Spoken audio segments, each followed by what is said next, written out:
जी, अस्सलाम वालेकुम। कैसे हैं आप लोग? तो मैं आपकी खिदमत में हाज़िर हूँ एक बेहतरीन रेसिपी के साथ, क्विक बनने वाली दही फुल्कियाँ। चलें जी, चलते हैं रेसिपी की तरफ। यहाँ मैंने एक मीडियम प्याज़ लिया था, एक बड़ा टमाटर और 3 बॉयल आलू ले लिए थे, एक हरी मिर्च और आधी मैंने बंद गोभी ले ली थी, फ्रेश क्रीम ली थी, बूंदियाँ ली थी, इसे आप बूंदियाँ भी कह सकते हैं, फुल्कियाँ भी कह सकते हैं। इसे मैंने आधे घंटे के लिए भिगो के निचोड़ लिया था और यहाँ पे मैंने हाफ़ केजी दही ली थी। और इसको हमने दही को सबसे पहले अच्छे से फेंट लेना है। उसके बाद हम इसमें फ़्रेश क्रीम डाल देंगे। फ़्रेश क्रीम हमने पूरी नहीं डालनी, इसको हमने हाफ़ डालनी है, हाफ़ हमने इसको बचा लेना है। यहाँ पे मैंने फ़्रेश क्रीम ऐड करके इसको अच्छे से फेंट लिया था। इसके टेक्सचर को हमने क्रीमी बनाना है। ये जो क्रीम है ये इसमें बहुत अच्छा टेस्ट देगी। उसके साथ ही मैंने इसमें हाफ़ कप दूध डाल दिया था।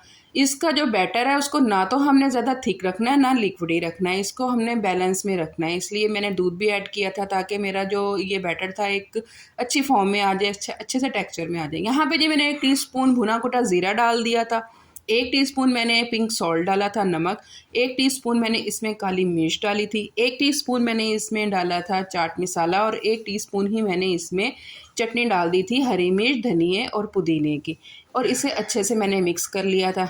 यहाँ पे मैं मिक्स करती हूँ और चीज़ों को ऐड करती हूँ। आप जल्दी से मेरे चैनल को सब्सक्राइब कर दें, लाइक कर दें, शेयर कर दें और प्यारा सा कमेंट कर दें। आपका जो कमेंट है वो मेरी हौसला अफ़ज़ाई होती है, मुझे आपके कमेंट का इंतज़ार रहता है। मैं आपके कमेंट पढ़ती हूँ, मुझे बहुत अच्छा लगता है। आपको मेरी रेसिपी कैसी लगती है मुझे ज़रूर बताइएगा, और आप मेरी ये रेसिपी कहाँ से देख रहे हैं इसका भी मुझे ज़रूर बताइएगा। यहाँ पे जी मैंने बंद गोभी, बॉयल आलू, टमाटर, प्याज, हरी मिर्च इन सबको ऐड करके अच्छे से मिक्स कर लिया था। अब आप देखें इसमें ना दही ज़्यादा है और ना ही इसमें जो भी हमने चीज़ें डाली हैं वो ज़्यादा हैं, ये एक बैलेंस उसमें आ रही है।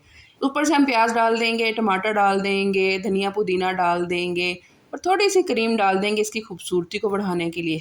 चलें जी, देखें जी माशाल्लाह क्या खूबसूरत दही भल्ले नहीं सॉरी दही फुल्कियाँ कह सकते हैं इसको, कि दही फुल्कियाँ बन के आई हैं। ये खाने में हकीकत में बहुत मज़े की थी, ये मुँह से उतरती ही नहीं है। आप ज़रूर बनाइएगा। ओके जी, अपना ख़्याल रखिएगा, दुआ में याद रखिएगा। अल्लाह हाफ़िज़।